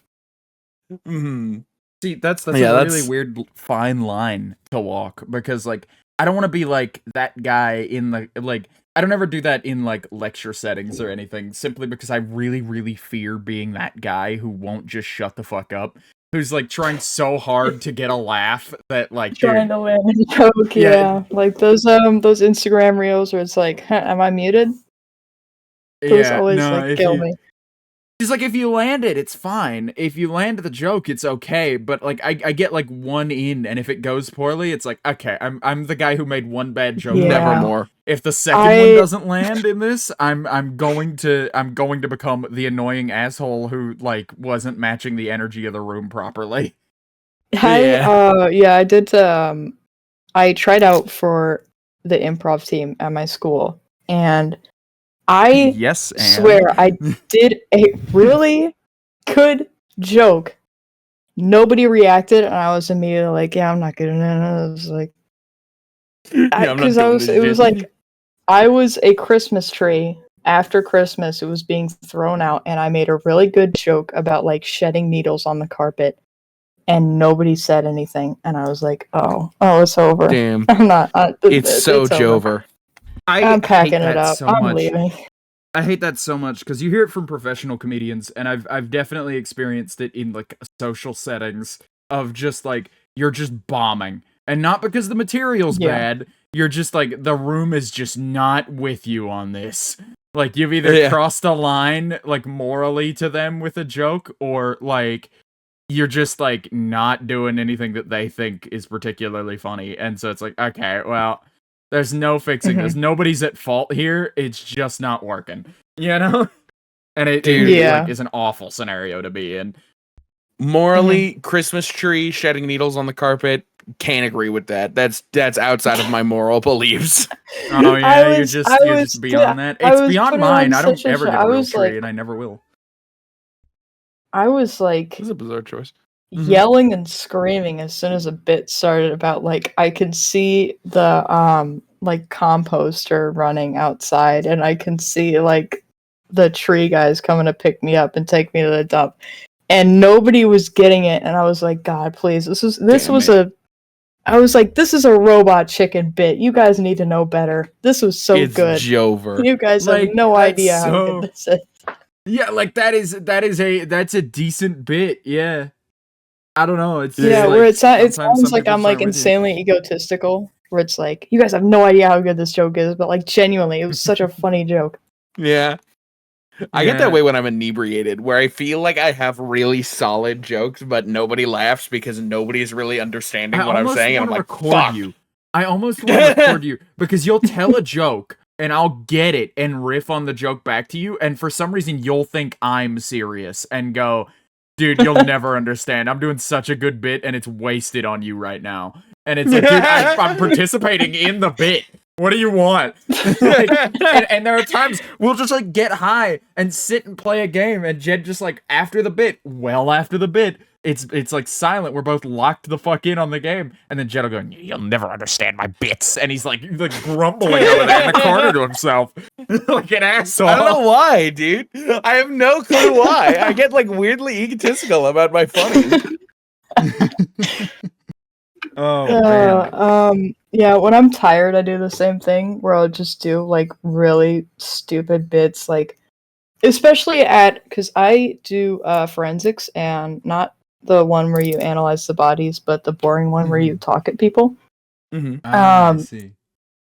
At forensics competitions, I at some points will be really tired because I've been there like all Saturday, and I was like, I found that last year I did the most like bits when I was tired because my speech was not the best. It was about bronies. Oh man.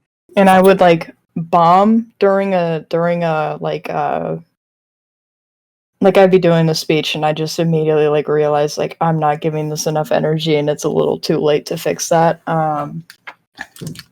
So I know I bombed, and I'd just be sitting at a table, and somebody would come up to me and be like, "Hey, what's up?" And I don't remember all of them. I think at some point, I don't remember any of the bits that I do when I'm really tired, but I know that they're really stupid, and I know that it like immediately puts everyone off, and it's like really dumb shit, and I don't even remember it, so I sound like really stupid right now, but it's like I always know I just say really stupid shit when I'm tired. Yeah. Yeah, You gotta love the like yeah. stupid shit tired nights though. you know. Being stupid tired is a really good time until it's not.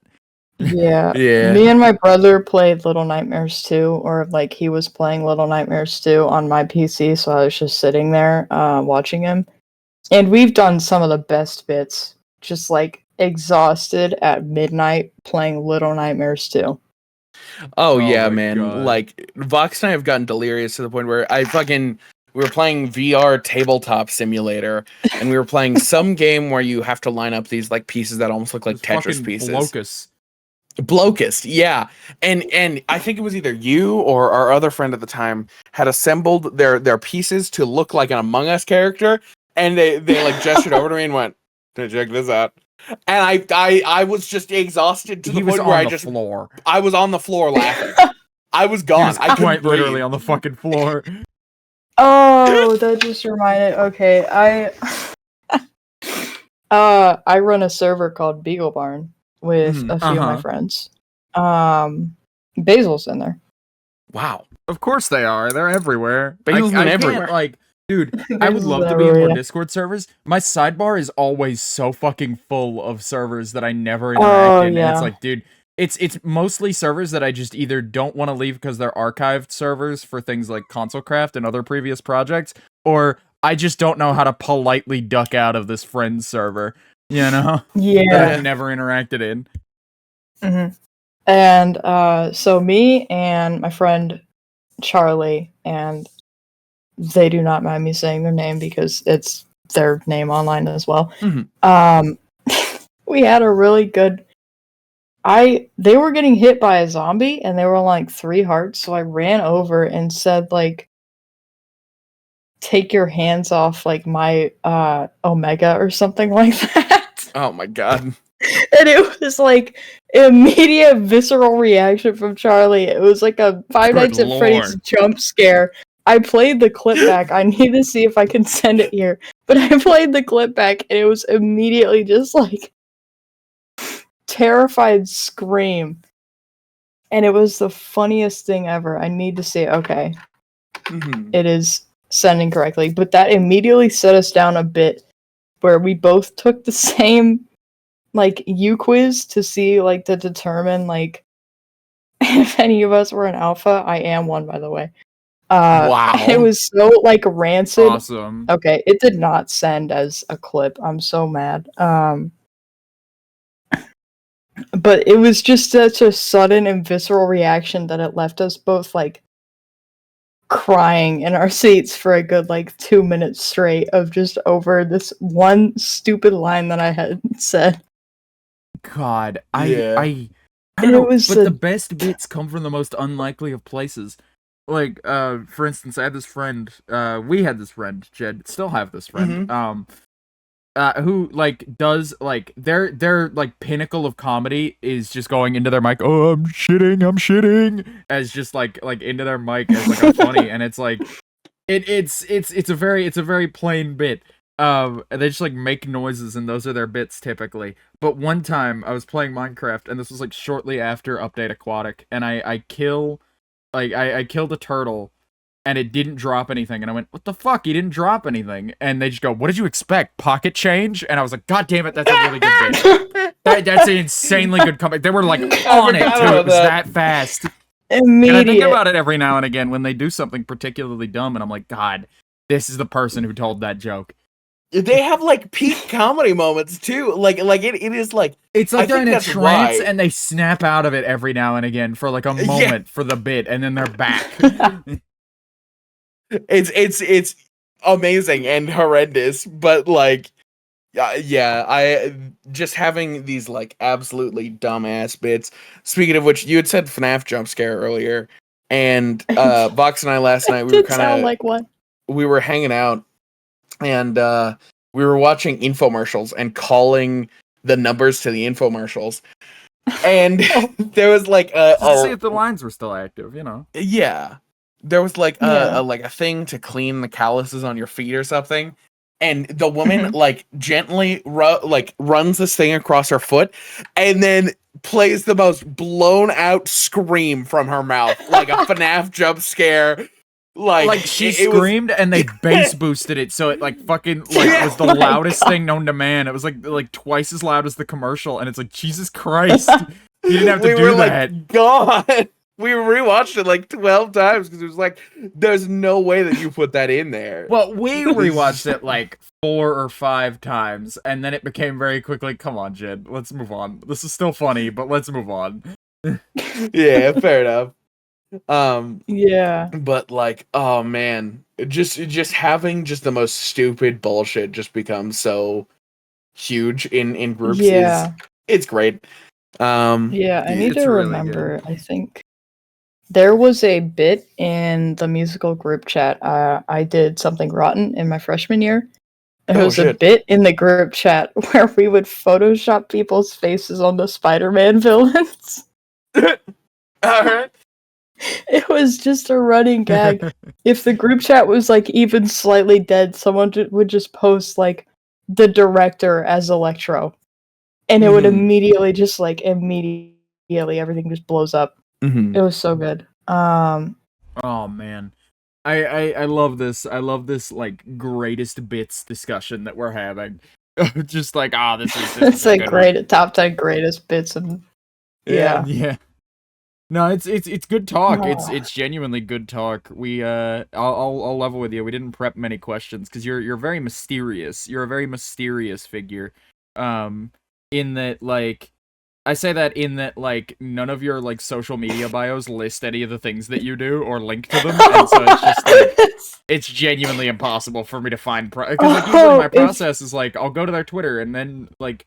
Or like go to their Blue Sky or like find their link tree or their card page, and then I'll navigate from there and just explore and like write down questions, and do research to ask like informative questions. And there's just nothing.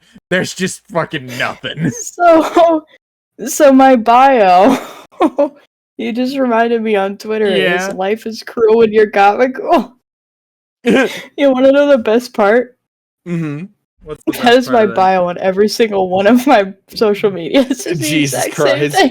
That it is. We had no way to ever comprehend you. My Blue Sky is life is cruel and you're gabagool. My Instagram is life is cruel and you're gabagool. And it's the dumbest bit that I've ever done. Because nobody else knows what the hell it means. I just, like, I was stuck. I don't remember for what, it might have been Blue Sky, but I was, like, trying to think of a bio, and I was like, I don't want to put anything, like, I didn't want to sound too formal, because I really hate being serious, and I didn't want to sound, like, I didn't want to just put nothing there, except for, like, my pronouns, and so I was just thinking, and I was like, life is cruel and you're gabagool. Yeah, fuck it. That's and it was like the funniest thing I ever thought of. I was like, yeah, that's actually, you know what? That's it. There we go. Pack it up. That's it. Yep. Best bit of all time.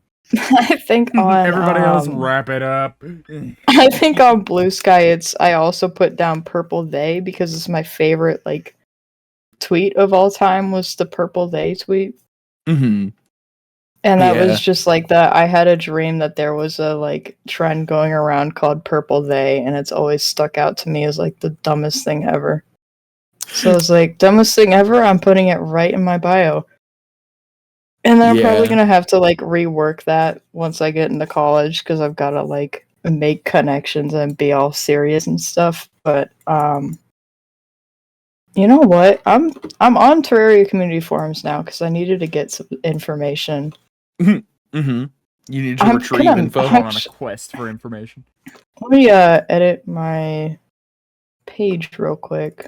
God, the thing about being a content creator who mostly uses their Twitter to promote actual like things I've made is so shitty, because like that means I'm pretty much locked out of the side of the algorithm where banger tweets come from of just like one-liner jokes. Every now and again I'll go for one or I'll go for two. Like yesterday or maybe the day before I tweeted just found out about Paul Walker. Damn, dude, rest in peace. And I thought that was real funny. I thought that was a really funny bit, and nobody liked it. Not a soul. I thought not at all. I also tweeted a screenshot because on the Burger King website it lists the Double Whopper as Double Whopper dash Burger King, and I typed in like because it's coming up on Christmas time. I was like, "Hark the herald angels sing, Double Whopper Burger King," and I thought that was funny. Like, and that didn't pop off either, and I was like, "God damn it, this just ain't for me, man. I gotta pack it up." It's over. Back it up. No more bits. You thought about doing another one last night where you were gonna do the fucking call me Mr. Cock Testicle or something. I was gonna tweet an image of Jay Easy with the caption "Call me Mr. Cock Testicles." I thought that was funny. That still is not funny. I'm not gonna do it. I'm not gonna do it because I have no relevance to do that. But like, you know, I have no relevance to do that. Like, there's no reason I should be bringing up Jay Easy. Yeah. There's no good reason. What were you saying? But yeah, what were you saying? I did quote tweet like this arcane post. It was like, "We're still going miners," and I went, "Did they craft too?" And I thought that was the funniest thing ever. That's kind of like, funny, yeah. Minecraft. Yeah, like the funny cube game. You're right. Like the cube. And yeah, ultimately it's just like, yeah. I get kind of awkward when it comes to especially DMing people. Oh yeah. That's a difficult task. I cannot I think Vox will definitely know this, but I made you a theme and I'm pretty sure the only thing I said was Voxel theme. Shit, I mean, you got your point across. I don't know what else to say. I mean, you said what was necessary. It's called efficiency. You have a theme. A fish in sea, dude. But, a fish in sea? I sure hope he is. Okay. Speaking of, like, bizarre social medias, my Blue Sky, if you go on there, that shit's wild because the first year that I had Blue Sky, I used it as, like, a shitpost platform, so I have like 3 posts that are just like text shitposts that I said, and then I came on like 2 years later and went, everybody's moving to Blue Sky again, do not mind what I've posted prior, and now it's just become like my Twitter account where it's just like vaguely it's mostly just my like going live. But it went from such like random shitposts to like almost business. It's funny. I like to leave that stuff up for the people who want to dig for it. Like if you are scrolling my social medias to the point where you're like a couple years back or like even a few months back and you see something else that I was doing that I don't do anymore, I'm not pressured to take that down. Go ahead. Fuck it. Take it. You can have it. One of the things about my shitpost period of Blue Sky, the first post that I ever made on it said Blue Sky more like poop sky. With like periods in the middle of it to punctuate it, and that got liked by one of the people who worked on Blue Sky. I don't think I ever talked about this because you posted it the day we got access to Blue Sky, and we got access to Blue Sky when it was still invite only, and there were only like 1,000 users total on the platform. And so I used to get those too when I would post on Blue Sky of just like actual Blue Sky employee here, and it's like, oh shit, fuck. And so I started tweeting things. Or I guess it's not tweeting because I'm posting there. I started posting things like, man, it'd be really cool if this platform had video support. That'd be really neat. You know, just like things like that. Yeah. Like, please add this feature to the website, I beg. Yeah. But like I don't know, I just had this moment where I got too afraid to work on Blue Sky anymore because I was like, fuck. One of the employees saw my poop sky post. Shit, I gotta go. Got caught poop posting on Blue Sky. Yeah. When I got on Blue Sky, I didn't follow a whole lot of people because I think I was at a point where I didn't know a whole lot of people. I was kind of in like that in between of like where I was like the first time I was like publicly asked to do music and stuff where I didn't know a whole lot of people. And a whole lot of people didn't know me. And on Blue Sky, I did a lot of shit posts, and I took all of them down except for one, and you're never gonna guess what that one is. Oh.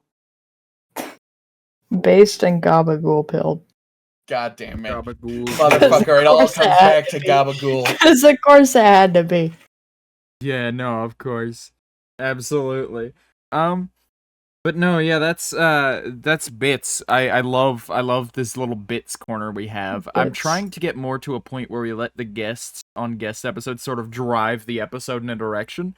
And I don't like to talk about the show on the show that much, but I think it's really working out considering like this has definitely been one of our more interesting ones for sure. Like one of our more for sure. divergent ones. Definitely a chiller vibe. And yeah. No, it's Absolutely. Talking about bits has been a really good time. Talking Had a about great time bits, doing and I that. did just remember because I was thinking Doing about it bit the entire talk. time when you asked, like, what games that I play. Mhm. Uh-huh. I just remembered I also play competitive Mario Kart 8, and I qualified for finals. Well, holy shit. hell! Yep, What character do you my play? Seth State finals.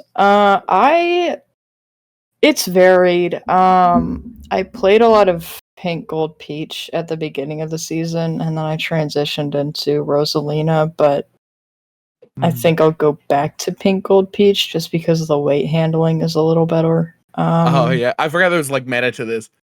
I was No, gonna there go for like is. I know, like the meta is insane, and I can't ever follow it. I just know, at one point I completely forgot that one, cycle was like horrible for the meta. Like it just handled like horribly.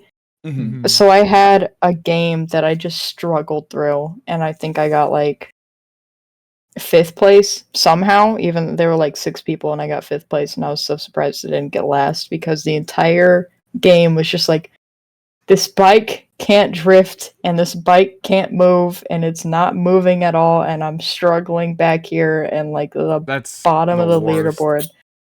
Mhm. That's the worst thing in the world. And my 'cause you end teammate up on was something like yeah. you end up on something like fucking Music Park with like, okay, I'm gonna try and make some adjustments to my cart setup and see if I can find a new cart setup that I like.